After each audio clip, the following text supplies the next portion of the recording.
नमस्कार दोस्तों, आप सभी का स्वागत है क्यों हिंदी पर। मैं हूं अफना सिंह। वर्ल्ड वार 2 दुनिया के इतिहास में सबसे खतरनाक युद्ध। जब प्रथम विश्व युद्ध हुआ था तो दुनिया ने सोचा भी नहीं था कि इससे भी खतरनाक युद्ध कभी हो सकता है। इसीलिए प्रथम विश्व युद्ध का नाम द ग्रेट वार दिया गया था। इसके पहले मैं प्रथम विश्व युद्ध की कहानी और एडोल्फ हिटलर की भी कहानी बता चुका हूं। अगर आपने वो वीडियो नहीं देखा है, जिसका लिंक मैं डिस्क्रिप्शन में दे दिया हूं, आप उसे भी देख सकते हो, क्योंकि द्वितीय विश्व युद्ध का सबसे बड़ा कारण ही प्रथम विश्व युद्ध था। प्रथम विश्व युद्ध में जर्मनी की बुरी तरह हार हुई थी और जर्मनी की तरफ से उसकी सेना में एडोल्फ हिटलर भी लड़ रहा था और यह हार उसे स्वीकार नहीं था और वही कारण बना द्वितीय विश्व युद्ध का। द्वितीय विश्व युद्ध को ग्लोबल वार या फिर टोटल वार भी कहा जाता है।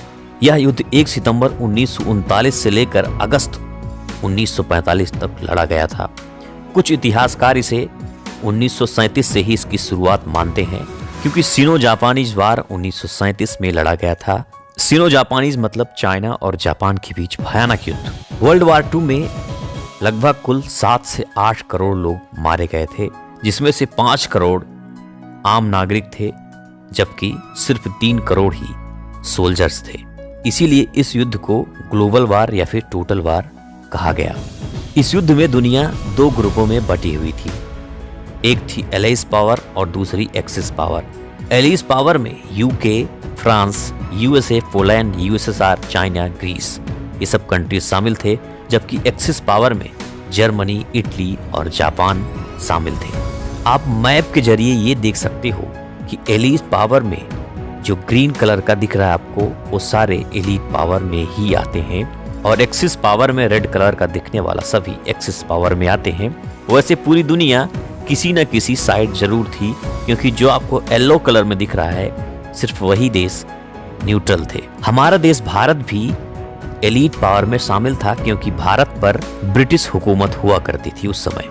द्वितीय विश्व युद्ध में जहां भारत ब्रिटिश हुकूमत के अंडर में जापान के खिलाफ और जर्मनी के खिलाफ लड़ रहा था, वहीं नेताजी सुभाष चंद्र बोस अपनी आजाद हिंद फौज के साथ मिलकर जापान की तरफ से और जर्मनी की तरफ से इस युद्ध को लड़ रहे थे।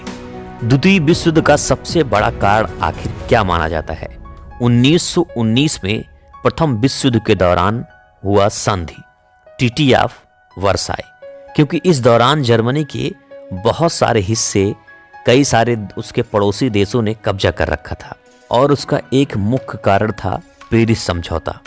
इन दोनों समझौते ने जर्मनी को दबा के रखा था। और फिर समय आता है 1933, जब जर्मनी की सत्ता हिटलर के हाथों में आती है और हिटलर जर्मनी के पूरा कमान अपने हाथों में ले लेता है। और फिर धीरे धीरे हिटलर ने अपनी खोई हुई जमीनों को वापस करना शुरू करता है और हुई हुई जितनी भी संधियां हुई थी सबको तोड़ना भी शुरू कर देता है। लेकिन उस समय कोई भी देश उसके खिलाफ कुछ बोलते नहीं है। लेकिन फिर समय आता है 1 सितंबर 1939 को सुबह 4:45 पर जर्मनी ने पोलैंड पर हमला कर दिया। आप मैप में देख सकते हो, ये है जर्मनी और ये है पोलैंड। कुछ ही घंटों में लाखों जर्मन सैनिक पोलैंड में प्रवेश कर गए। करीब 1 माह के युद्ध के बाद पोलैंड पर जर्मनी का कब्जा हो गया। फ्रांस और ब्रिटेन पोलैंड की कोई मदद नहीं कर पाए। आप देख सकते हो, ये है फ्रांस और ये इधर यूनाइटेड किंगडम मतलब ब्रिटेन मौजूद है। करीब 6 माह बाद हिटलर के निशाने पर फ्रांस और ब्रिटेन थे। उधर इटली में दूसरे तानाशाह मुसोलिनी की यूरोप में रोमन साम्राज्य की स्थापना के रूप में सत्ता विस्तार की लालसा बढ़ गई। पश्चिमी दुनिया के यूरोप के देशों में संघर्ष शुरू हो चुके थे और इधर पूर्वी दुनिया में जापान एशिया पर हुकूमत चलाने की तमन्ना पाले था। साम्राज्य स्थापित करने के लिए जर्मनी, इटली, जापान ने लड़ाई शुरू कर दी थी। वर्ष 1940 में 9 अप्रैल को हिटलर ने यूरोपीय देश नॉर्वे पर भी हमला कर दिया। जर्मन सेना ने नॉर्वे को तो जीता ही, साथ ही उसके और जर्मनी के बीच आने वाले डेनमार्क को भी अपने कब्जे में ले लिया। इसके बाद कुछ ही महीनों में जर्मनी ने नीदरलैंड, बेल्जियम, लग्जमबर्ग हमले किए और उन्हें जर्मन साम्राज्य का हिस्सा बना लिया। इसी साल 5 जून को हिटलर ने करीब 15 लाख सैनिकों को लेकर फ्रांस पर भी हमला बोल दिया। महज 15 दिन में जर्मनी ने फ्रांस को परास्त कर दिया। इस तरह जर्मन सेना ब्रिटेन को छोड़कर लगभग पूरे यूरोप में अपना आधिपत्य जमा चुका था। इसके कुछ ही माह बाद जर्मनी ने ब्रिटेन पर भी हमला बोल दिया और इन दोनों में घमासान युद्ध चला। कई महीनों तक यह युद्ध चला। आखिरकार इसमें हिटलर को सफलता नहीं मिली और उसने ब्रिटेन के साथ युद्ध रोक दिया। उसने ब्रिटेन से बाद में निपटने का विचार किया और रूस से बिना किसी कारण के ही युद्ध की शुरुआत कर दी। और यही हिटलर का सबसे गलत फैसला साबित होता है, क्योंकि हिटलर के पतन की शुरुआत यहीं से शुरू होती है। रूस की सेना के सामने जर्मनी नहीं टिक सका। लाखों नाजी सैनिक मारे गए। रूस की सेना ने जर्मन सैनिकों को खदेड़ दिया। इसके बाद जर्मनी ने अमेरिका के साथ युद्ध की घोषणा कर दी, जबकि अमेरिका और जर्मनी के बीच कोई दुश्मनी थी ही नहीं। इसका सबसे बड़ा कारण था जापान। जापान ने 7 दिसंबर 1941 को अमेरिका के पर्ल हार्बर पर हमला कर दिया और इसके 4 दिन बाद ही हिटलर ने अमेरिका से युद्ध की शुरुआत कर दी। एशिया में जापान ब्रिटेन के साथ लड़ रहा था। जर्मनी का अमेरिका से युद्ध करना बहुत ही घातक साबित हुआ। 6 जून 1944 को अमेरिका, ब्रिटेन और अन्य मित्र देशों ने मिलकर अपनी सेना यूरोप में घुसा दी, जर्मनी पर हमला कर दिया। इससे पहले 1943 में ही इस सेना ने इटली पर भी कब्जा जमा लिया और वहां के तानाशाह मुसोलिनी को भी पकड़ लिया। कई माह चले इस युद्ध में जर्मनी पस्त हो गया। जर्मनी की हार और तानाशाह हिटलर का अंत तय हो चुका था। 30 अप्रैल 1945 को हिटलर ने खुद को गोली मारकर खुदकुशी कर ली। हालांकि हिटलर की मौत को लेकर अब भी एक रहस्य माना जाता है। हिटलर के अंत के साथ जर्मनी की हार हो गई और यूरोप में दूसरा विश्व युद्ध समाप्त हो चुका था। लेकिन अभी इधर एशिया में तो युद्ध जारी था। जापान ने मित्र देशों की नाक में दम कर रखा था। जापान ने अमेरिका तथा चीन के कुछ आइलैंड पर कब्जा कर लिए थे। अमेरिका ने पहले तो जापान को परमाणु हमले की चेतावनी दी, लेकिन जापान इससे भी नहीं माना।